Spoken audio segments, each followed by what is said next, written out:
बेटा इस पूरे रोटेशन नाम के चैप्टर में थोड़ा सा पेशेंस रख के हर पॉइंट को पहले स्टडी कर लेना। जैसे आप अगर टॉर्क पढ़ रहे हो तो आपको बहुत अच्छे से वो पॉइंट याद होगा लास्ट क्लास में जो मैंने कहा था कि अगर मैं किसी पॉइंट के अबाउट टॉर्क निकालता हूँ, उसको अपने दिमाग में ओरिजिन मान लो।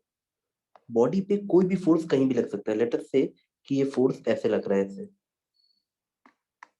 इस फोर्स का टॉर्क इस पॉइंट के अबाउट, जब तक तुम्हारी भाषा या लैंग्वेज में ये स्टेटमेंट ना आए कि this force torque about this point, you must use this language, this force torque about this point, then it will make sense. और तब तुम्हारा दिमाग ऐसे चले कि सर फोर्स को सीधा लूंगा तो रेडियस को परपेंडिकुलर ले लूंगा, और तब तुम्हें मैग्नीट्यूड मिलेगा उस टॉर्क का। टॉर्क का मैग्नीट्यूड चाहिए तो रेडियस को परपेंडिकुलर लो और फोर्स को पूरा ले लो, यानी आर परपेंडिकुलर इनटू एफ। या मान लो इस पॉइंट पे टॉर्क, इस पॉइंट पे फोर्स लग रहा है, तुम रेडियस को पूरा लो और फोर्स को उसके परपेंडिकुलर ले लो, जैसी तुम्हारी इच्छा, दोनों ही बात बराबर है। फोर्स को परपेंडिकुलर एंड रेडियस को पूरा। बेटा प्लीज एक ना सेंस ऑफ डायरेक्शन भी डेवलप करना। वेक्टर है ये, ध्यान से देखना। बच्चे छोटी छोटी मिस्टेक करते हैं, आर क्रॉस एफ को एफ क्रॉस आर से मिक्स कर देना, ये छोटी छोटी मिस्टेक बच्चों को परेशान करती है। अब जैसे इस पॉइंट में ओ के अबाउट जब तुम आर क्रॉस एफ निकालते, बेटा आर को अगर तुम कैसे भी इमेजिन करो, अगर मान लो तुम्हें इसी बॉडी में आर ऐसे दिखता है कि सर इस पॉइंट पे लगा है तो ये आर है, हाँ आर यही होता है बेटा, रेडियस वेक्टर, और ये फोर्स वेक्टर।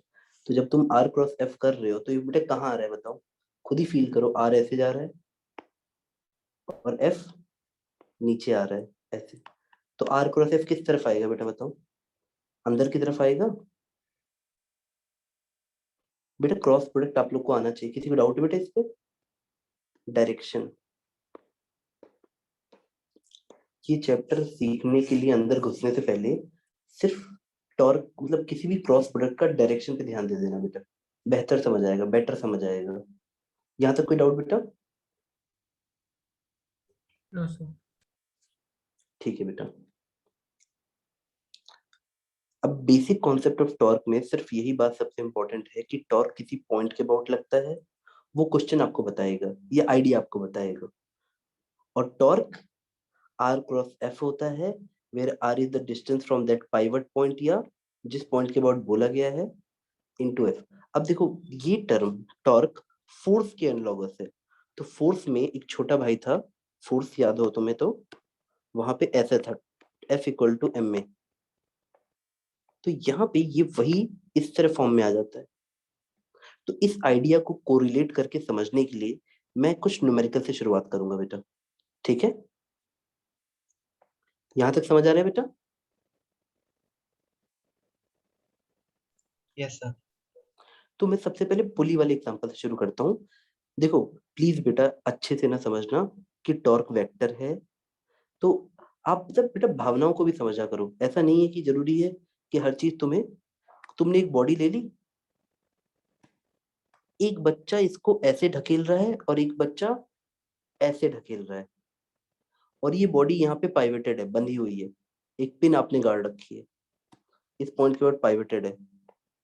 तो मैं तुमसे यही पूछूंगा कि बेटा ये जो फोर्स F1 है और ये जो फोर्स F2 है, उनकी मंशा या इच्छा क्या है? व्हाट इज द, आप अगर F2 को देखोगे तो आपको एक फीलिंग आएगी सर, अगर इस पॉइंट O के अबाउट देखूं तो ये कुछ ऐसे घुमाना चाहेगा, और तुम इसका R क्रॉस F निकालते तो R क्रॉस F तुम्हारा ऊपर की तरफ आता, R F, यानी तुम कहते कि सर इस वेक्टर का जो टॉर्क आ रहा है F2 वेक्टर का, वो कहीं ना कहीं ऊपर की तरफ आ रहा है। घुमाना वो ऐसे चाहता है, देखो भावनाओं को समझो, घुमाना वो ऐसे चाहता है, पर हम बोलते हैं टॉर्क का डायरेक्शन ऐसे है। उसी तरह जब तुम F1 को देखोगे तो इसका R इधर है, R क्रॉस F करोगे तो नीचे आ जाएगा बेटा। क्या तुम्हें ये बात समझ आई? और ये घुमाना कैसे चाहेगा बेटा? ऐसे। क्या ये डायग्राम तुम्हें समझ आ रहा है पूरा, कि किसी एक बॉडी को भी किसी एक पॉइंट के अबाउट दो फोर्सेस लग रहे हैं, भले ही वो फोर्स तुम्हें सेम डायरेक्शन में दिख रहे हैं, कि दोनों वर्टिकली अपवर्ड लग रहे हैं, बट वो एक ऐसे घुमाना चाहेगा क्लॉकवाइज, इसलिए तुम्हें क्रॉस प्रोडक्ट आना बहुत जरूरी है, और एक एंटी क्लॉक वाइज। बेटा यहाँ तक कोई दिक्कत आप लोग को? No sir.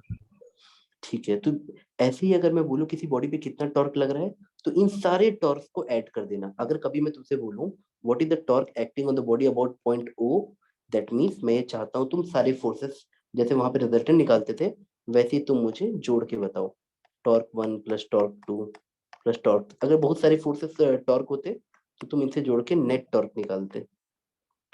नेट टॉर्क निकालने के लिए आपको बेटा ऐसा करना पड़ता। अब चलो मैं तुमको समझाता हूँ ये वाला पॉइंट जो हम लोगों ने आज की हेडिंग में लिखा था। हम लोगों ने लिखा था कि जैसे ही बच्चे को बेसिक कॉन्सेप्ट आ जाता है, तो बहुत देर वेट मत करो, सीधे एप्लीकेशन पे आओ। Torque equal to I alpha, जैसे एफ इक्वल टू एम में होता था। चलो देखते हैं क्या होता क्या है। एक एक काम करते हैं, बहुत ही सिंपल केस से समझते हैं, बहुत सिंपल केस। एक रॉड रखता हूँ पहले। हम रॉड और पुली पे ही ज्यादा स्ट्रेस देंगे, एग्जाम में वैसे ही क्वेश्चन आते हैं बेटा। मैं इसको मिड पॉइंट के अबाउट पाइवट कर देता हूँ। अब मैं इधर से फोर्स लगाता हूँ 3F, और इधर से लगाता हूँ F। मतलब ऐसे ही लग रहा है, बॉडी को टच करते हुए मान लेना। इस रॉड का मास m है और रॉड की लेंथ है l।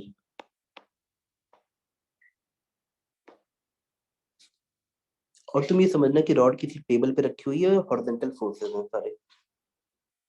ठीक है, अब तुम मुझे बताओ नेट टॉर्क एक्टिंग, क्योंकि फॉर्मूला बनता है net torque total torque, torque by the force one. ऐसे सोचो, ये वन है और ये टू, तो दोनों से ऐड करो, torque by one plus torque by two equal to I alpha. I alpha कोई टॉर्क नहीं होता, ये नेट टॉर्क का रिजल्टेंट होता है। इस कॉन्सेप्ट तक पहुंचने के लिए तुमको ऐसे सोचना पड़ेगा कि सर, अगर मैं इस पॉइंट ओ के अबाउट निकालूं, लेट अस से कि रॉड का ये मिड पॉइंट है, मतलब ये दूरी एल बाई टू है। बेटा क्या यहाँ तक आपको थोड़ा बहुत समझ आ रहा है? Yes sir. अच्छा ठीक है बेटा, देखो, अगर तुम नीचे वाले टॉर्क को देखोगे, नीचे वाले फोर्स से, तो आर क्रॉस एफ लेते हैं, यानी आर बनता है, ये डिस्टेंस आर बनता, और ये फोर्स ऑलरेडी दोनों परपेंडिकुलर हैं। तो आप सिर्फ वेक्टर वाइज सोच लो, आर, आर की वैल्यू है एल बाई टू, एफ ऐसे है 3F। तो टॉर्क निकालोगे तो आर क्रॉस एफ कहाँ आएगा बेटा बताओ? क्या आपको यहाँ पे दिख रहा है कि ये ऐसे घुमाने की मंशा रखेगा, इसकी इच्छा ऐसे घुमाने की होगी, और वेक्टोरियली सोचोगे तो आर क्रॉस एफ आपका ऊपर की तरफ आ जाएगा। कोई दिक्कत?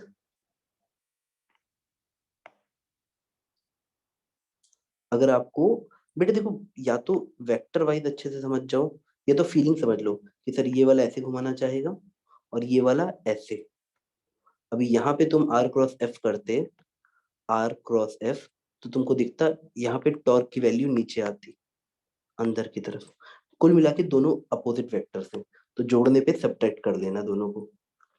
तो जब नेट टॉर्क हम निकालते, तो नीचे वाले से आ जाता 3F into L by two. अब मैग्नीट्यूड लिख रहा हूँ क्योंकि दोनों ऑलरेडी परपेंडिकुलर है, माइनस में करता क्योंकि अगला वाला अपोजिट है, F into L by two.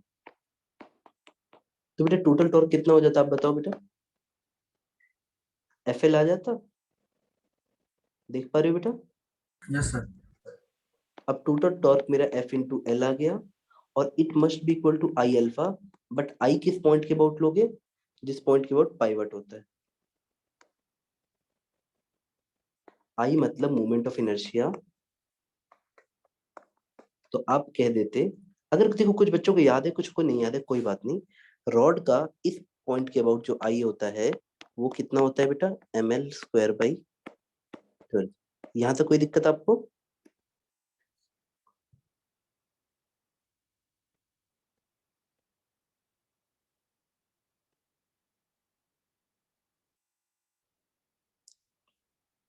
तो एंगुलर एक्सेलरेशन आ जाता बॉडी का F into L upon ml² by 12, और ये मुझे इस रॉड का एंगुलर एक्सेलरेशन रेडियन पर सेकंड स्क्वायर मिल जाता अल्फा। क्या बेटे यहां तक आपको समझ आया? Yes sir. हो सकता है बहुत जल्दी आ गया, हो सकता है थोड़ा टफ लग रहा हो, पर मंजिल यही है कि आप टोटल टॉर्क, हर फोर्स से टॉर्क निकालो, और जिस पॉइंट के अबाउट बॉडी पाइवट है, अगर पाइवट नहीं है तो सेंटर ऑफ मास के अबाउट निकालना। मतलब हम लोग क्वेश्चन करेंगे, डोंट वरी, बहुत सारी चीजें आएंगी अभी। देखो बेटा, बड़ी बात ये नहीं है कि आप क्वेश्चन सारे कर ले रहे हो। जो सेंट्रल आइडियाज टीचर लिखवा रहे हैं ना, कि जब तुम एग्जामिनेशन में क्वेश्चन देखोगे तो बार बार इसी कॉन्सेप्ट का आएगा, आपको यहाँ से ये सीखना बड़ी बात है। चलो हम आगे बढ़ते हैं। अब एक और एलिमेंट्री एग्जांपल लेते हैं हम लोग। बेटा देखो, अगर मैं इसी क्वेश्चन में मैं थोड़ा सा चेंज कर देता, सब कुछ सेम रहता, सब कुछ सेम रहता, बस पाइवेंट पॉइंट में यहाँ बना देता। यहाँ पे मैंने कील की तरह गाड़ दिया F, यहाँ पे 3F, पूरा क्वेश्चन चेंज हो जाता, पूरा क्वेश्चन चेंज हो जाता।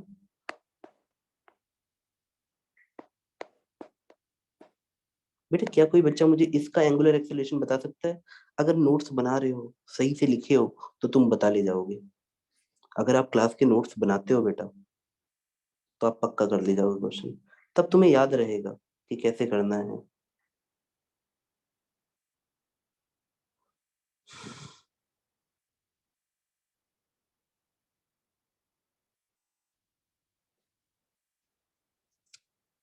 पहले नेट टॉर्क निकालोगे, कितना आ जाएगा?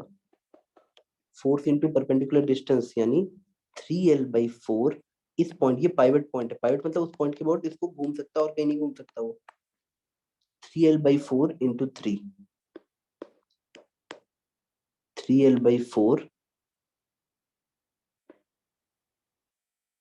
3L/4 into 3F, force into length, minus, देखो ये ऐसे घुमाना चाहता है, ये ऐसे घुमाएगा, माइनस F इंटू L/4।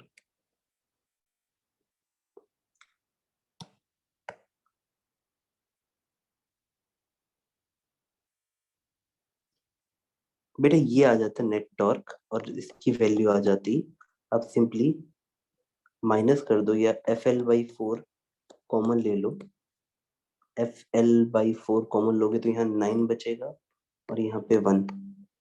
तो टॉर्क की वैल्यू कितनी आ गई बेटा, देख पा रहे हो बेटा? 2FL आ गई, हाँ बेटा। अब देखो, हो सकता है किसी बच्चे को ये बात समझ आ गई कि सबसे पहले नेट टॉर्क निकालते हैं। अब देखो ना, आज की क्लास में फ्लो बनेगा, नेट टॉर्क सबसे पहले निकालते हैं।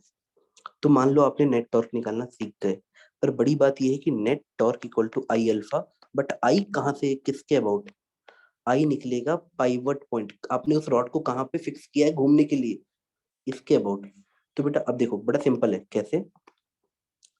अगर किसी बच्चे को ये पॉइंट याद है कि सेंटर वाले के अबाउट होता है ml² by 12, आई होप तुम्हें याद हो, नहीं भी याद है तो कोई बात नहीं। मान लो अब तुम्हारा ये पॉइंट P है, तो मुझे P पॉइंट के अबाउट निकालना है।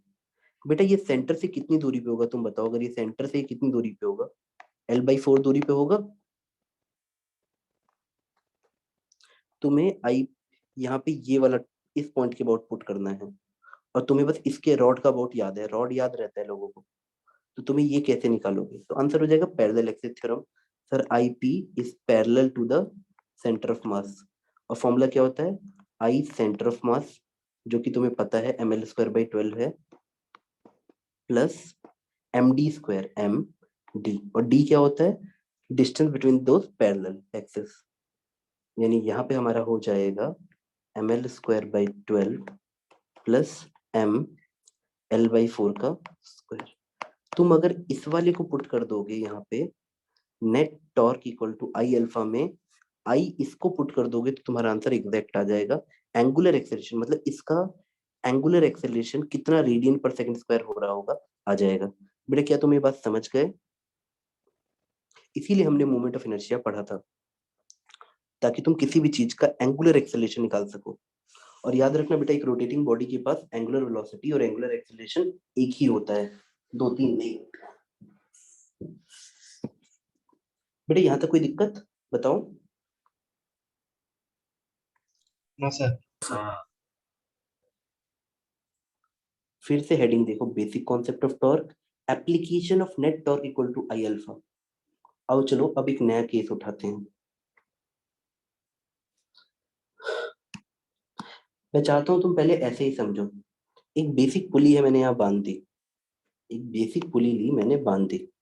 बेटा पुली या तो तुम्हें डिस्क की तरह दिखेगी, डिस्क ही रहती है हमेशा। पुली को हमेशा डिस्क लेना, और वो इस कंफ्यूजन से बचाने के लिए तुम्हें कई बार मोमेंट ऑफ इनर्शिया डायरेक्टली लिख देंगे पुली का। मान लो एक रस्सी इसके चारों तरफ लिपटी हुई है ऐसे करके। पहले क्या था, पहले की दुनिया में जब हम रोटेशन चैप्टर में नहीं एंटर किए थे, तो मैं तुमको सिखाता था वन रोप वन टेंशन, अगर तुम्हें याद है तो। अब क्या है, थोड़ा सा सिलसिला बदल जाता है, थोड़ा सा सिलसिला बदल जाता है। क्यों? लेट अस से कि ये पुल्ली का मास भी है, आइडियल नहीं है, और मोमेंट ऑफ इनर्शिया भी है। इस पॉइंट के बाद पुल्ली घूमती है, तो उसका मोमेंट ऑफ इनर्शिया, डिस्क का मोमेंट ऑफ इनर्शिया आ जाता है mr² by 2, अगर इसका रेडियस r और मास m है तो। अब मैं इस पॉइंट को देख रहा हूँ जिस पॉइंट के बाद पुल्ली घूमेगी। देखो, लेट अस से कि पुल्ली का एंगुलर एक्सेलरेशन अल्फा है, तो पुल्ली पे कौन कौन टॉर्क लगा रहा है?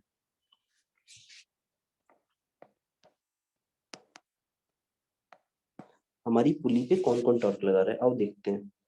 अगर तुमने इस पुली को इस तरह से देखा कि सर ये जो T1 है वो T1 इंटू आर एक टॉर्क लगाएगा जो ऐसे घुमाना चाहेगा, लेकिन sir T2 into are just उल्टा घुमाना चाहेगा।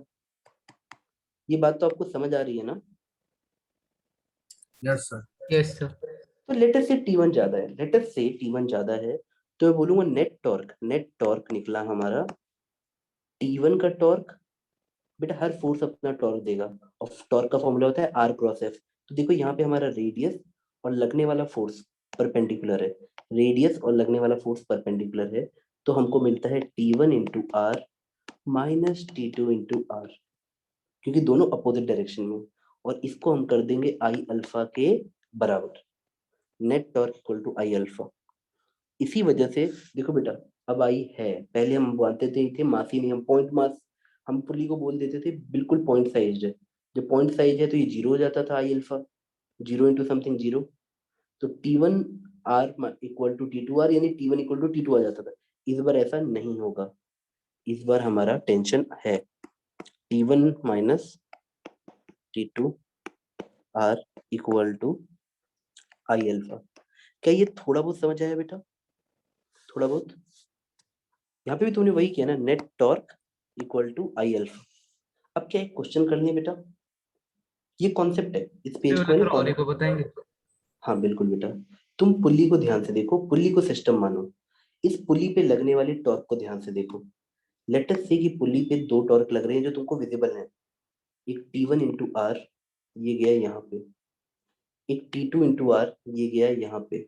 तो ये दोनों, अब तुम बोलोगे सर पुली का मास भी तो होगा, बेटा पुली का मास mg है, बट इस पाइवट पॉइंट के बोर्ड से जब वो गुजर जाएगा तो टॉर्क नहीं लगा सकता।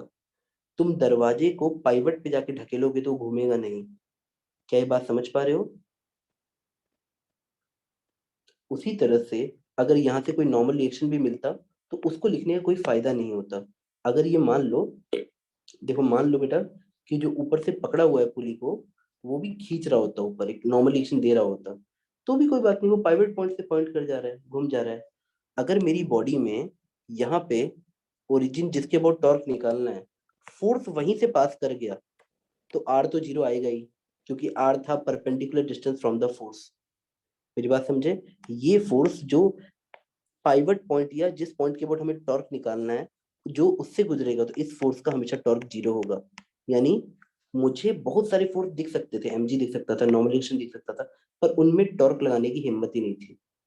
इनमें टॉर्क लगाने की हिम्मत नहीं थी। एक force passing through the origin, या जिस पॉइंट के वो टॉर्क निकालना है, या पाइवट पॉइंट के वो घुमा नहीं सकता कभी भी।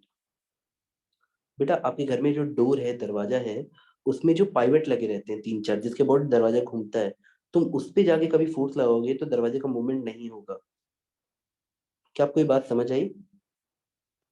तो एक्चुअल में यस कौन सर। कौन से फोर्सेस टॉर्क लगा सकते हैं? T1 लगा सकता है, T2। T1 की इच्छा क्या होगी बेटा? उसको ऐसे घुमाने की। खुद फील करो ना। तुम ये सोचो, ये तुम हो, ये तुम्हारा दोस्त फोर्स लगा रहा है, तुम कस के खींचोगे तो ये डिस्क इधर आनी चाहिए, और तुम्हारा दोस्त चाह रहा होगा कि इधर घूमे।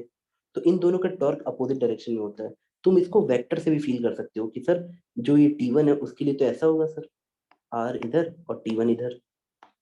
तो जब R क्रॉस F लोगे बेटा, R क्रॉस F तो नीचे आ जाएगा, और जब तुम दूसरे वाले के पास जाओगे तो ये देखो बेटा, R ऐसे है और T2 ऐसे है, यानी R ऐसे बढ़ा दो। तो जब तुम R क्रॉस F लोगे, R क्रॉस T2 लोगे, तो ऊपर आ जाएगा। तो तुमको ये तो समझ आ रहा है कि दोनों वेक्टर का डायरेक्शन अपोजिट है एग्जैक्टली। तो दोनों को सब्ट्रैक्ट कर दो, और इसको कर दो I अल्फा के बराबर। पर I किसके अबाउट लेते हैं? जिस पॉइंट के अबाउट बॉडी घूमने वाली है। तुमने जिस पॉइंट के अबाउट टॉर्क निकाला है, तो हमने सेंटर के अबाउट डिस्क का टॉर्क होता है mr²/2। यहाँ पुट कर दो मन है तो अल्फा निकल आएगा। क्या बेटा तुम लोग को ये थोड़ा बहुत समझ आया?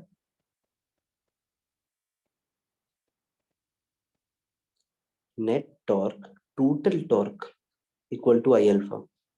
बेटा समझ आया तो मैं आगे बढ़ूंगा, वरना मैं यहीं पे रहूंगा। यस सर, आ गया। ठीक है बेटा। एग्जामिनेशन में आपको पहला क्वेश्चन ये मिलेगा, और ऐसे ही क्वेश्चन मिलता है बेटा। तो शुरुआत इसी पे कमांड करने से करना। एक M1 है, एक M2 है, और इसका मास स्मॉल m है, और रेडियस r है, और ये ऐसे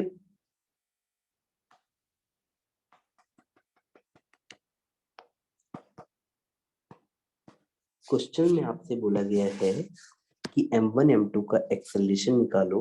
अगर जो वो जो डिस्क है, जो पुली है, वो एक डिस्क है having small mass m and radius r, ये डिस्क है।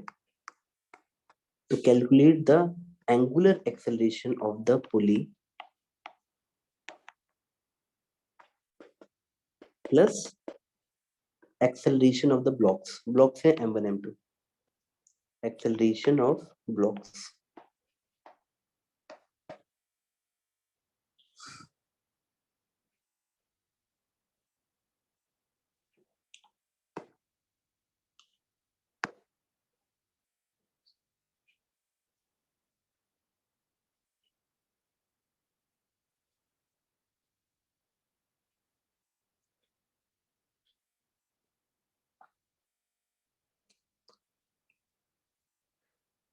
बेटा मैं तुम्हें लिमिटेशन ऑफ ए टीचर बताता हूँ कि टीचर कितना बंधा हुआ रहता है।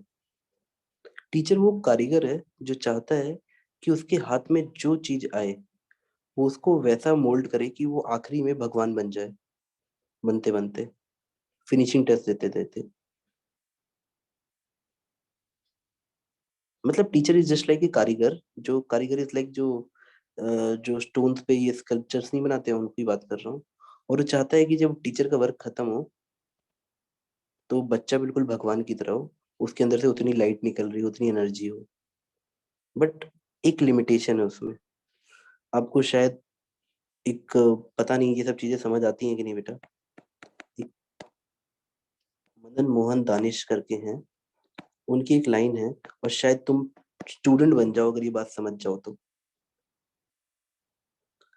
लाइन सिर्फ इतनी सी है कि पत्थर पहले खुद को पत्थर करता है। तुम पत्थर तो बनो।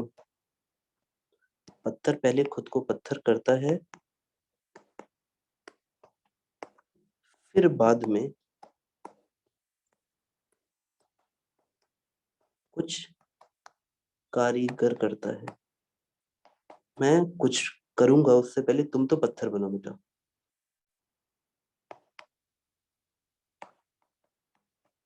अगर आप स्टूडेंट ही नहीं बन पाओगे तो मैं टीचर तो बन ही नहीं सकता बेटा।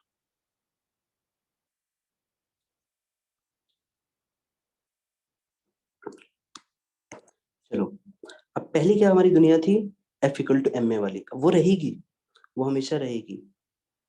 अब इस बार एक नई दुनिया भी आ जुड़ जाएगी, net torque equal to I alpha. तो आओ देखते हैं, समझते हैं, सोचते हैं ये क्वेश्चन क्यों अच्छा है, फीलिंग के साथ करते हैं। बेटा आपने क्वेश्चन नोट कर लिया यहाँ तक? Yes sir. अब तुम इसको लिखना है ऐसे, ऊपर हेडिंग डालना कॉन्सेप्ट करके, कि इस पे ध्यान देना है सर। थोड़ा मैंने जानबूझ के पुली को बड़ा किया है, इसको सेंटर बोला है, इसको पॉइंट पी बोलता हूँ, जानबूझ के पी। तुमको समझाने के लिए मैं ऐसे बोलता हूँ कि जो इसका एक्सेलरेशन होगा, जो इसका एक्सेलरेशन होगा वही पॉइंट पी का होगा। जो m2 का एक्सेलरेशन होगा, बेटा देखो ना m2 एक धागे से बंधा हुआ है इस पॉइंट पे, तो acceleration of the point p is same as acceleration of the m2। यहाँ तक आपको समझ आ रहा है? Yes, sir. चलो लेट अस से कि इसका एंगुलर एक्सेलरेशन पुली का अल्फा है, तो मैं तुमको ऐसे लिखवाता हूँ, acceleration of the point p, क्योंकि हमें चाहिए m2 और m1 को समझने के लिए।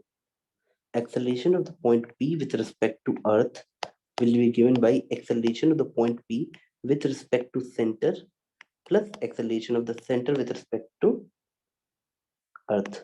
इसको लिख के बड़ा भावनाओं में डूब के समझते हैं, क्योंकि जरूरी नहीं है कि ये, बेटा देखो एक बात, यहाँ पे तुम्हारी पुली रुकी हुई है तो तुम लोग कर ले जाओगे बच्चों की तरह रट्टा मार के कि इक्वल टू आर अल्फा, लेकिन थोड़ा सा ना क्वेश्चन में हल्का सा ट्विस्ट, तुम इसको नहीं नोट करके चलोगे तो एक टफ क्वेश्चन आएगा, तुमको लगेगा यार कॉन्सेप्ट वीक है मेरे। कभी भी इस पॉइंट का वही एक्सेलरेशन होगा जो ब्लॉक का होगा, ठीक है? उसके बाद इस लाइन पे ध्यान देना कि acceleration of point P with respect to earth ऐसे निकालेंगे। अब देखो ये क्या है, acceleration of point P with respect to centre. Centre पे खड़े होकर हर पॉइंट का, अगर ये अल्फा से जा रहा है एंगुलर एक्सेलरेशन, तो इस पॉइंट का एक्सेलरेशन मुझे आर अल्फा दिखेगा। आर अल्फा वो भी टेंजेंशियल, सेंटर पे खड़े होके, यानी इसकी वैल्यू हमेशा आर अल्फा आती है, वो भी टेंजेंशियल। अच्छे से समझ जाना, सेंटर पे हमें यही समझ आता है।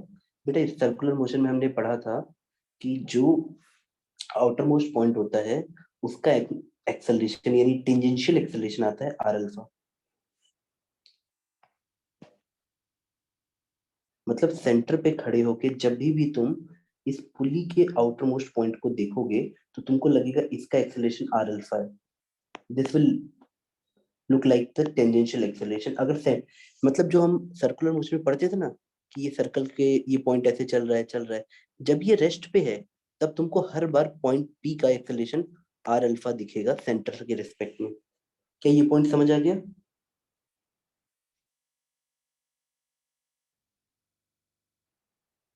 बेटा यहाँ तक कोई दिक्कत?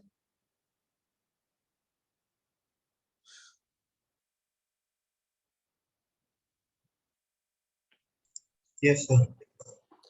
बेटा देखो मैं तुमको यहाँ तक लेके जाना चाहता हूँ, तुम समझो ध्यान से।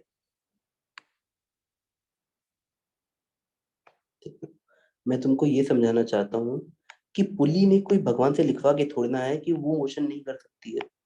ऐसा भी तो हो सकता है कि ये पुली किसी धागे से बंधी हो और पुली ऐसे घूम रही हो और ये पूरा सिस्टम भी नीचे की तरफ आ रहा हो, मतलब सेंटर के पास भी एक एक्सेलरेशन हो ई नॉट।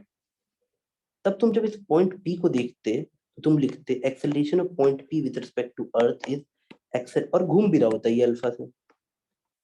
अब सेंटर नीचे जा रहा है ए नॉट एक्सेलरेशन से, ये है acceleration of centre with respect to earth a not.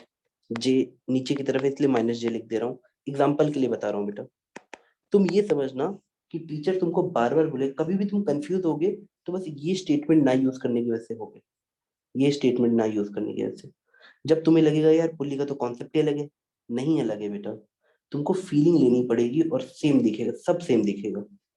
तुम किसी भी पुल्ली को जब देखते हो तो पॉइंट पी का एक्सेलरेशन हम कैसे लिखते हैं, acceleration of point P with respect to earth is acceleration of point P with respect to centre plus acceleration of centre with respect to earth. तो यहाँ पे दो पॉइंट क्रिटिकल होंगे पी और क्यू, दोनों को ध्यान से देखना। इसी केस में दोनों को ध्यान से देखना, अगर पॉइंट पी है, point P with respect to centre आ जाएगा आर अल्फा, अभी सिखाया हमेशा आर अल्फा नीचे की तरफ, यानी ये हो जाएगा आर अल्फा माइनस जे। और ये कितना होगा, सेंटर विथ हमारे वाले केस में पुली नीचे जा रही है तो माइनस ए नॉट जे। तो आपको बुक्स में वो रट्टा मरवाएंगे कि ए नॉट प्लस आर अल्फा, और बच्चे इसको अलग से याद भी करते हैं, मुझे समझ नहीं आता कि नहीं, समझ के याद करना सही है बट याद करना गलत है।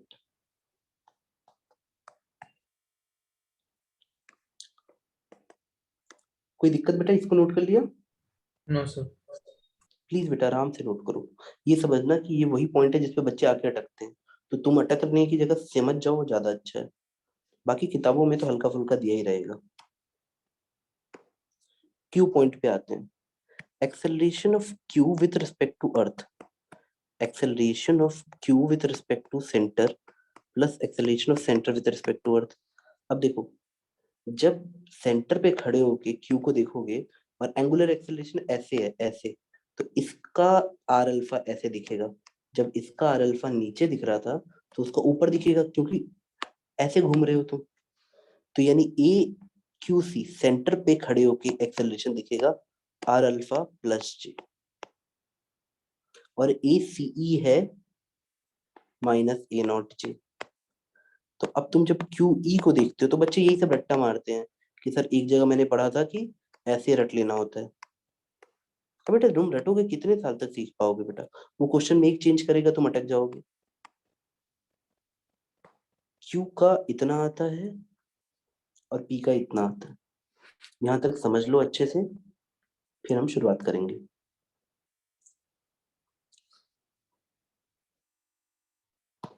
बेटा हेडिंग वेडिंग डाल के अच्छे से लिखा करो, फुल्ली इन रोटेशन।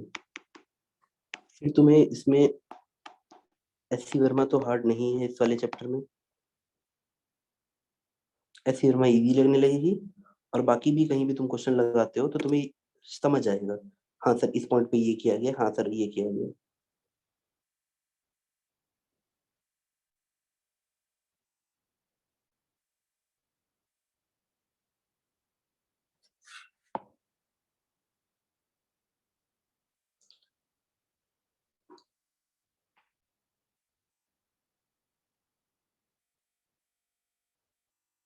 यहाँ तक समझ आ रहा है बेटा?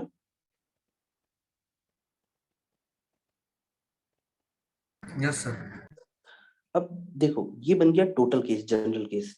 पुल इन रोटेशन में तुम्हें हर पॉइंट का एक्सेलरेशन ऐसे, क्योंकि देखो जो पी का एक्सेलरेशन है वही इसका है, जो क्यू का एक्सेलरेशन है वही इसका है। ये पॉइंट बहुत क्रिटिकल है, अपनी भाषा में लिख लो।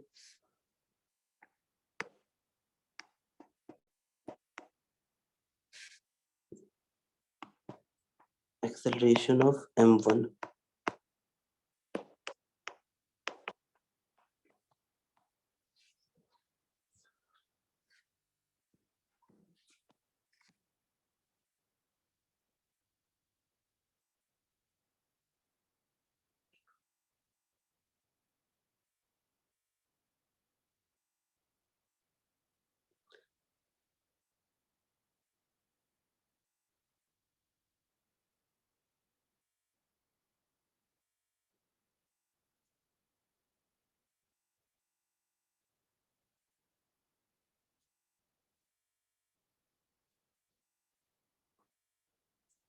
Yes sir.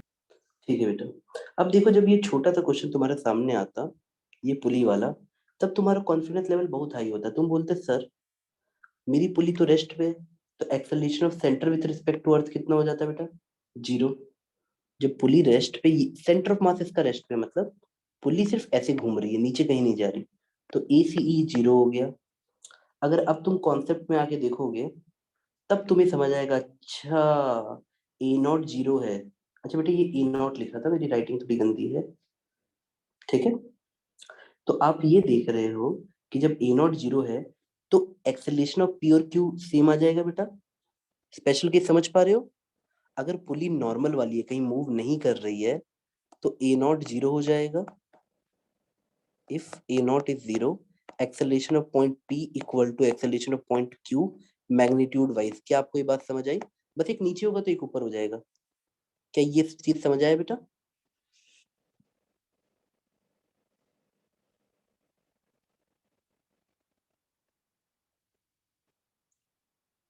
देखो ना बेटा, ई नॉट को 0 कर दो, अब दोनों को आर अल्फा ही दिख रहा है एक्सेलरेशन, तो बच्चे तो याद भी करते हैं ना कि sir acceleration r alpha, point P का एक्सेलरेशन आर अल्फा, फिर उनको धोखा हो जाता है जब पुली चलने लगती है।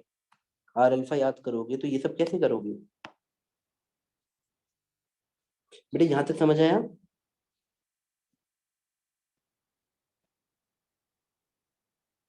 Yes sir. बेटा नोट्स जरूर बनाना, आप आखिरी में देखोगे आप उतनी चीजों में मजबूत है जितने आपके पास नोट्स हैं, बाकी में आपको हमेशा कमजोरी फील होगी।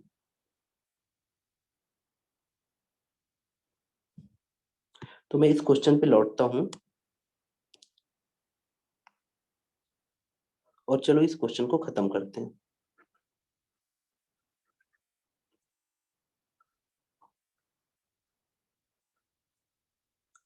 देखो मेन कॉन्सेप्ट ये है कि अब आपको लीनियर और सर्कुलर दोनों को साथ लेके चलना है, तो तुम डर भी सकते हो और तुम जल्दी जल्दी कर भी सकते हो, तो चॉइस तुम्हारी है। और देखते हैं चलो। अब मुझे ये पता है पॉइंट पी और पॉइंट क्यू, जब दोनों का एक्सेलरेशन पूछा जाएगा तो मैं लिखूंगा पॉइंट पी का है आर अल्फा, क्योंकि ए नॉट 0 है, और क्यू का ऊपर की तरफ होगा आर अल्फा, अगर मैंने मान लिया कि m2 is greater than m1 तो। यहाँ तक समझ आ रहा है बेटा? यानी इसका एक्सेलरेशन आएगा नीचे आर अल्फा, इसका एक्सेलरेशन आ जाएगा ऊपर आर अल्फा। बेटा यहाँ तक बल्ब जल रहा है? कोई डाउट? No sir. तो अब बच्चों की तरह इक्वेशन लिखो, सर लेट अस से ये T1 है, ये T2 है, तो M2 का FBD कैसे बनाते? सर T1 ऊपर, M2 नीचे, यानी M2G नीचे, तो तुम लिखते sir M2G minus T1 equal to MA, यानी M2 इंटू ए यानी आर अल्फा। क्या यहाँ तक तुम्हारा दिमाग चल रहा है बेटा? तो एक सिंगल क्वेश्चन तुम्हारे लिए बहुत क्रिटिकल हो गया, इसलिए ये क्वेश्चन चुना जाता है बेटा, ताकि बच्चे इससे धीरे धीरे कॉन्सेप्ट सीखें।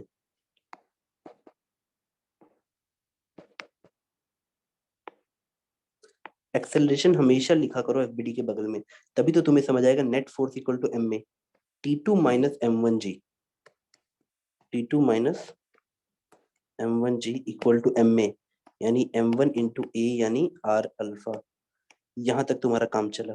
इस बार किसी को नहीं छोड़ना है, ब्लॉक्स तो ब्लॉक को तुमने निपटा दिया, उनका तो लीनियर मोशन हो रहा है, निपटा दिया। अब पुल्ली पे जाओ कि पुल्ली तुम्हारा क्या हाल है। पुल्ली बोलेगी यार देखो मेरे को दो लोग टॉर्क लगा रहे हैं, एक T2 और एक T1, दोनों का ही सेंटर से दूरी r है, तो इसका T1 का टॉर्क हो जाएगा T1 इंटू आर, ऐसे घुमाने वाला, और T2 का हो जाएगा ऐसे घुमाने वाला, तो दोनों को सब्ट्रैक्ट कर दो।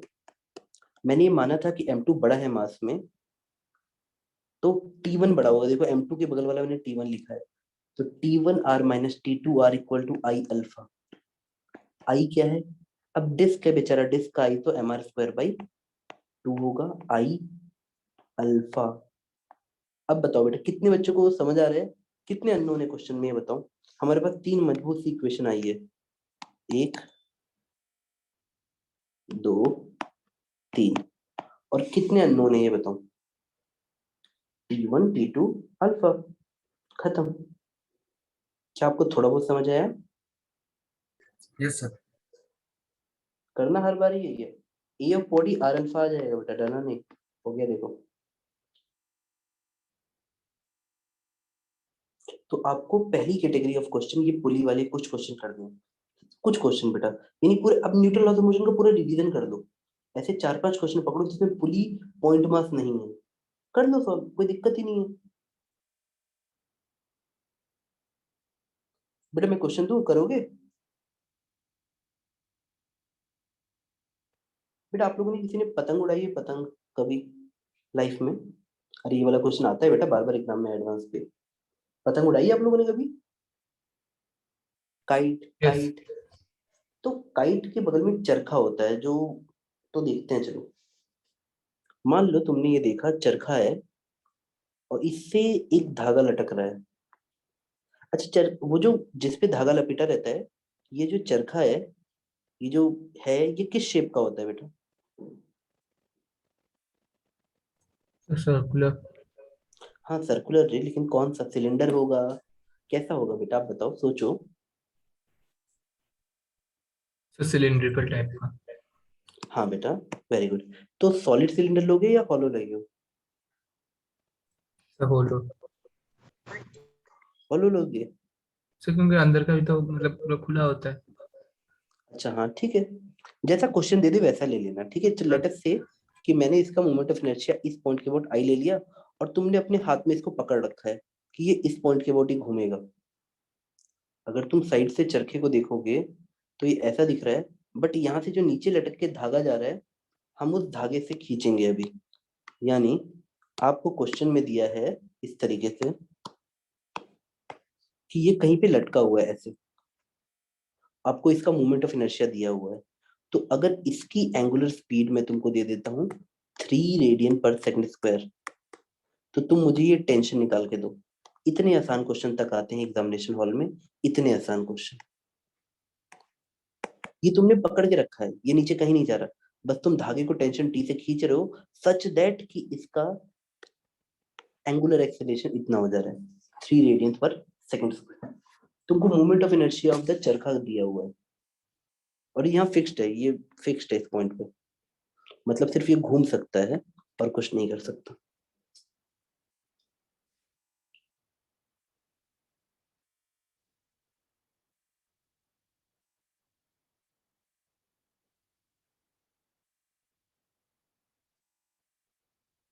देखो बेटा कुछ नहीं करना है, ऐसे सोचो कि ये ऐसे है, ये डिस्टेंस आर है, तुमसे टी निकालने को बोला है। तो यहां से जब ये टेंशन देखोगे तो इस चरखे को ये टेंशन टॉर्क जो देगा वो होगा T × R, और कोई टॉर्क देने वाला ही नहीं है, इस पॉइंट के अबाउट इसे बांधा गया है। तो mg कभी टॉर्क दे ही नहीं सकते, इस पॉइंट के अबाउट घुमा ही नहीं सकते हैं बेटा। अब T × टॉर्क नेट टॉर्क हो जाता है, net torque equal to I alpha, I × alpha, खत्म क्वेश्चन बेटा।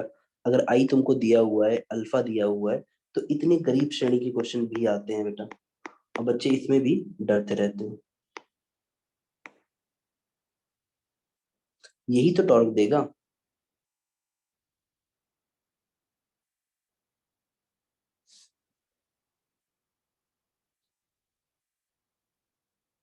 समझ गए बेटा क्वेश्चन?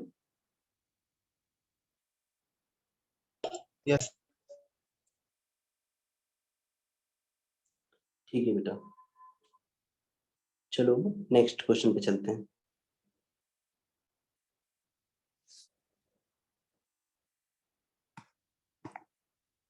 ये बिल्कुल फंडामेंटल क्वेश्चन है, बेसिक क्वेश्चन है, बट मैं चाहता हूँ कि तुम ऐसे क्वेश्चन करो।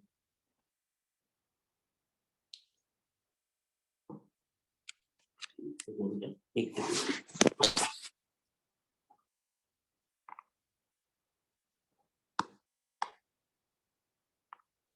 आपको एक रॉड दी है जो कुछ इस तरह से लटकी हुई है। ये क्वेश्चन जरूर करना बेटा। एक रॉड है, इस रॉड का मास m और लेंथ l है, और यहाँ पे इसके ऊपर एक छोटा सा ब्लॉक स्मॉल m रखा हुआ है, और ये डिस्टेंस l/4 दिया हुआ है। आपसे पूछा है कि इसमें T1 और T2 कितना होगा, सोच के बताओ बेटा।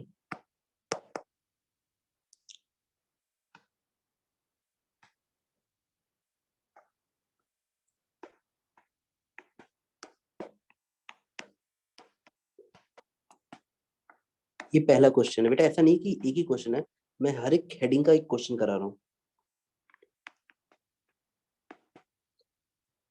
कैसे सोचोगे, what will be your approach whenever we say some bodies in equilibrium? तो एक डेफिनेशन निकल के आती है। हम करेंगे ये क्वेश्चन, बट उससे पहले ये लिखेंगे थ्योरी। बेटा हम पहले पढ़ते थे इक्विलिब्रियम क्या है, जहां पे नेट फोर्स बैलेंस्ड हो। अब ऐसे बोलोगे नहीं सर, इक्विलिब्रियम की डेफिनेशन अब किसी एक्सटेंडेड ऑब्जेक्ट के लिए, for an extended object, for an extended object, for an extended object, equilibrium will always be force equilibrium, total force 0 plus total torque 0. कोई भी बॉडी पे ना घुमाने वाला फोर्स लगना चाहिए, ना कोई लीनियर मोशन वाला फोर्स लगना चाहिए. इनका सम मतलब जब दोनों एक साथ इंटरसेक्शन हो, मतलब फोर्स भी 0 होना चाहिए, टॉर्क भी 0 होना चाहिए, तब तुम उसे इक्विलिब्रियम बोलोगे. Otherwise this is called torque equilibrium and this is called force equilibrium. कोई भी एक्सटेंडेड बॉडी का मोशन तब नहीं होता जब वो इक्विलिब्रियम में होती है. नेट फोर्स 0 भी गारंटी नहीं करता कि बॉडी मोशन में नहीं रहेगी. जैसा कि तुम कपल में देख सकते हो, या जब आप सिंपल थम्स अप की बोतल खोलते हो या कोई भी बोतल खोलते हो ना बेटा, घुमाने वाली कोई भी जिसको घुमा के खोला जाता है, वो कपल फोर्स होता है. वहां बॉडी घूम रही होती है, मोशन में नहीं रहती, मोशन में रहती, इक्विलिब्रियम में नहीं रहती. फोर्स भले ही 0 है पर बॉडी घूम रही होती है. बेटा आपने ये बेसिक कॉन्सेप्ट लिखा.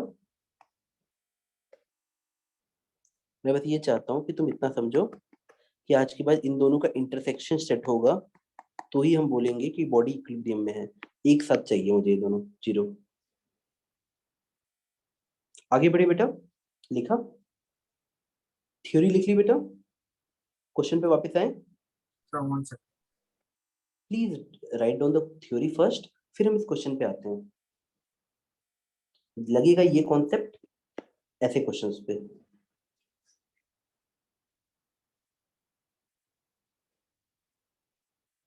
Yes, sir. अब चलो इस क्वेश्चन को देखते हैं बेटा. हाँ गुड बेटा. बेटा आप लोग बहुत तेजी से भी कुछ बच्चे लगाते हैं, बहुत अच्छी बात है.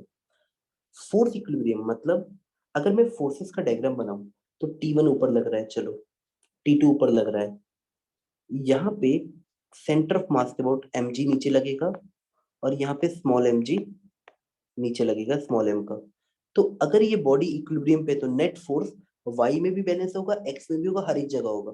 तो जरूर ये इक्वेशन ऐसे होगी T1 प्लस T2. ऊपर की तरफ लगने वाला फोर्स नीचे वाले से कैंसिल होगा, यानी mg प्लस कैपिटल mg. ये हमने चुराया इस कॉन्सेप्ट से, फोर्स इक्विलिब्रियम से, कि अगर कोई बॉडी रेस्ट पे है तो जरूर उसका नेट फोर्स 0 होगा, यानी T1 plus T2 will be equal to total gravitational force in the downward side. यहां तक समझ आया बेटा? कोई दिक्कत है यहाँ Yes, तक? sir. अब चलो एक काम करते हैं. अब बोलते हैं सर टॉर्क 0. इससे तुम्हें एक और अच्छी बात पता चलेगी, तुम टॉर्क किसी भी पॉइंट के अबाउट निकाल सकते हो. इट्स नॉट नेसेसरी तो बेटा, क्योंकि इस क्वेश्चन में कहाँ पाइवट है, कहाँ सेंटर ऑफ मास टोटल है, तुम किसी भी पॉइंट के अबाउट निकाल सकते हो. तो मान लो, चलो मैंने एक बच्चे से बोला बेटा T1 निकालो, तो बच्चे ने बोला सर इस पॉइंट के अबाउट टॉर्क ले लो. बिल्कुल ले सकते हो बेटा. नाम रखो, लेट अस से P. हेडिंग तुम कभी भी टॉर्क लगाओगे जरूर लिखना किस पॉइंट के अबाउट लगा रहे हो. Torque about P. बेटा देखो ये छोटे छोटे ही अंतर तुम्हें बड़ा बनाएंगे. Torque about P. और करना ही क्या रहता है बेटा, इस T2 का तो अब कुछ हो नहीं सकता, ये टॉर्क लगा ही नहीं सकता, वहीं से पास कर गया. एक्सेस से पास करने वाला फोर्स कभी टॉर्क नहीं लगा सकता.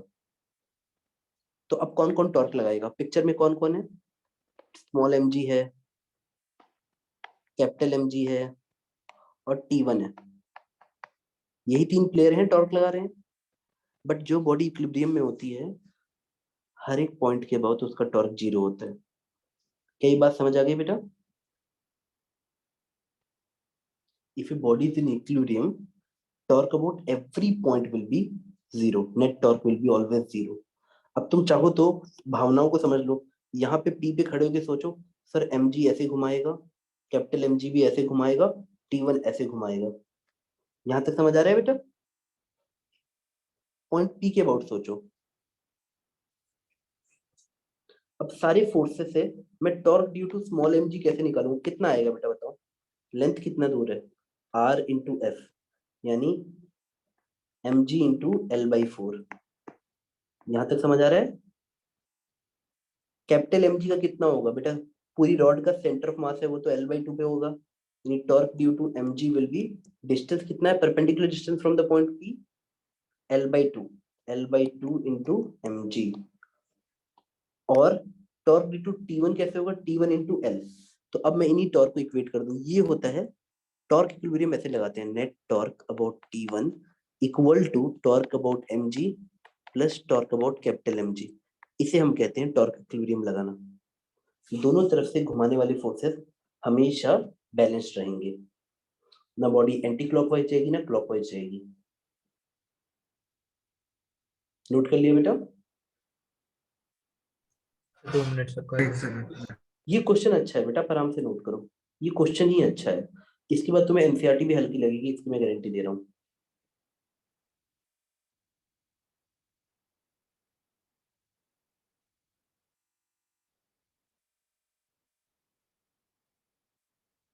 Yes sir.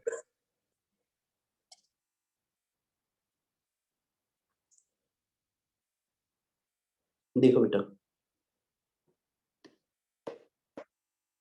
अब एक काम करो, ऐसे सोचो कि चलो इसको लिख लेते हैं जल्दी जल्दी। तो फायदा क्या है, मान लो मैंने टॉर्क ड्यू टू T1 को लिखा, तो T1 का टॉर्क तो सिंपली था लेंथ L इंटू T1। तो अब इसको जब इक्वेट करोगे तो L into T1 must be equal to torque due to mg यानी mg L/4 plus capital mg L/2। अब बताओ LL काट के देखोगे तो क्या तुम्हें T1 मिल जाएगा? और T1 को यहाँ पुट कर दोगे तो तुम्हें T2 मिल जाएगा। या डायरेक्टली तुम चाहते तो इस पॉइंट के अबाउट टॉर्क बैलेंस करते तो तुम्हें T2 भी मिल जाता।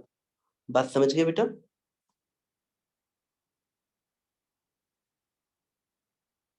T1 निकाल के यहाँ पुट करते तो तुम्हें T2 मिल जाता।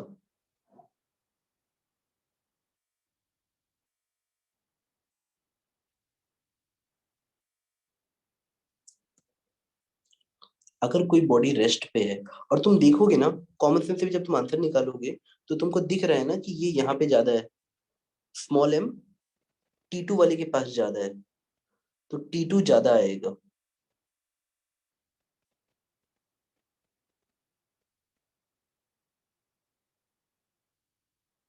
बेटा आप नोट कर लो, फिर हम नेक्स्ट केस पे चलेंगे बेटा।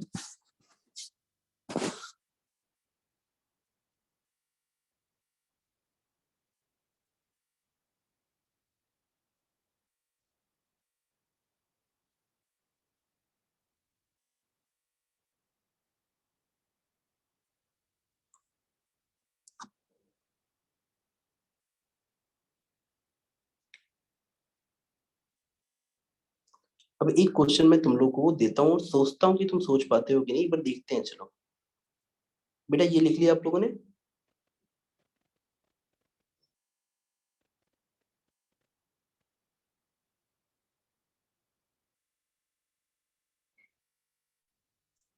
देखो कैलकुलेशन में तुम गलती कर सकते हो, बस कॉन्सेप्ट याद रखना कि अगर ये पूरा सिस्टम, बेटा ये झूला ही तो है जिसपे स्विंग होता है ना, आप झूलते हो ना, वही तो है।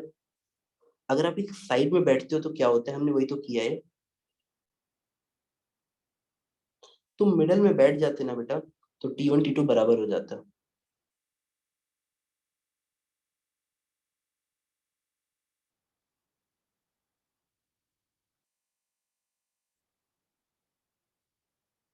बेटा हम आगे बढ़े, नोट कर लिया? Yes sir. चलो अभी क्लासिकल केस आता है, वेरी सिंपल केस पर अच्छा है। एक तुमको वर्टिकल और हॉरिजॉन्टल वॉल दी है, पर वहां पे एक रॉड है ऐसा, ये ऐसे रेस्ट कर रहा है। आपको रॉड की लेंथ L दे रखी है, ठीक है बेटा? ये एंगल 30 डिग्री दे रखा है, और यहाँ पे जो कोफिशिएंट है रॉड और हॉरिजॉन्टल, ये जो वॉल, ये वर्टिकल वॉल है, इसके साथ कोफिशिएंट है μ2 और इसके साथ कोफिशिएंट है μ1। तो आपको बताना है कि अगर ये रॉड रेस्ट पे है तो ये फ्रिक्शन, मतलब इस केस को स्टडी करो कि normal reaction N1 N2 friction कितना होगा। Contact forces eight point P and Q निकालो। क्वेश्चन पे हेडिंग डालना इक्विलिब्रियम,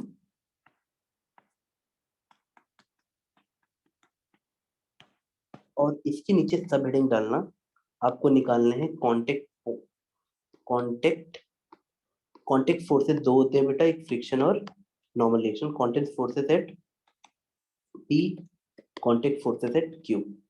बताओ बेटा, अगर रॉड का मास m ले लेते हैं तो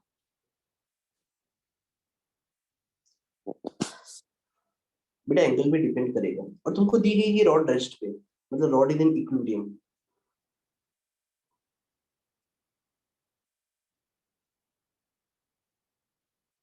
बड़ा अच्छा क्वेश्चन है बेटा, अगर सोचोगे तो मजा आएगा।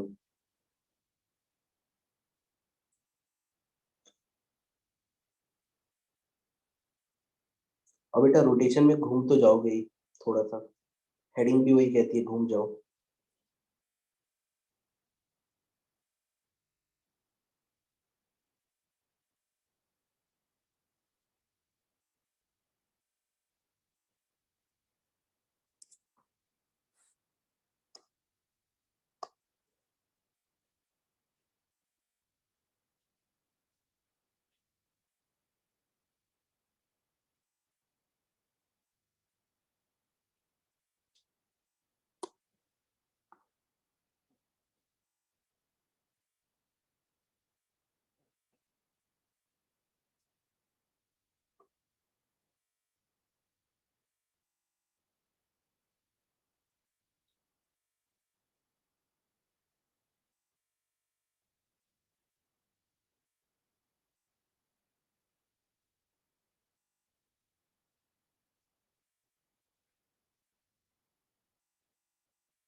बेटा मैं स्टार्ट करवाऊं कि आप सोचोगे?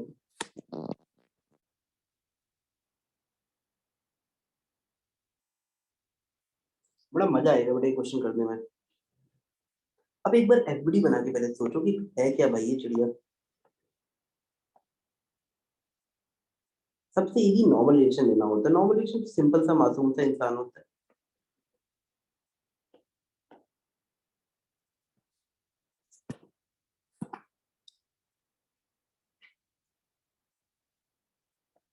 रॉड का एमजी ऐसे लगेगा।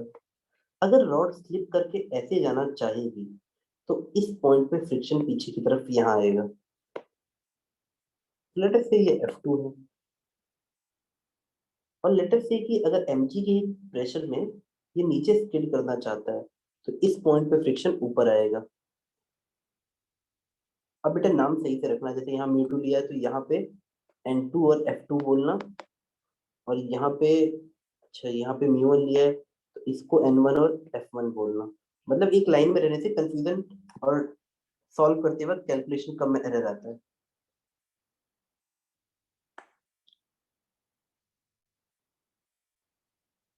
बेटा देखो ये क्वेश्चन तुमको सिखाएगा कि जरूरी नहीं कि हमेशा एक पॉइंट के बाद टॉर्क लें, तुम दो पॉइंट के बाद भी टॉर्क ले सकते हो। सबसे पहली इक्वेशन क्या होगी? फोर्स बैलेंस की। mg नीचे लग रहा है तो कौन कैंसिल कर सकता है बताओ? n2 और कौन कर सकता है बेटा बताओ? मतलब यहाँ पे हमने n1 बोल दिया ना इसको, तो मैं इसको मिटा ही देता हूँ ताकि डबल रहेगा तो कंफ्यूजन रहेगी। इसी पे सॉल्व करता हूँ मैं। अगर मैं देखूं इस डायग्राम में तो mg नीचे लग रहा है, और n1 देखो ये n1 है, और F2, N1 और F2 ऊपर लग रहे हैं। और कोई फोर्स है जो वर्टिकली अपवर्ड लगेगा बेटा देख लो, और कोई लग सकता है क्या? नहीं ना। तो फोर्स बैलेंस तुम्हें पहले सिखाएगा। सबसे पहले फोर्स बैलेंस करो कि force, net force in y must be 0, और उससे तुम्हें ये इक्वेशन मिलेगी कि sir N1 plus F2 equal to mg। ये पहली इक्वेशन मिली। अब x में आ जाओ कि net force balance in x is 0। Force balance in x, बेटा x में कौन कौन सा फोर्स लग रहा है बताओ? इस N2 को किसके बराबर होना पड़ेगा बताओ? इस N2 को F1 के बराबर होना ही पड़ेगा। There is no other force. तो आप बोलोगे sir F1 must be equal to N2।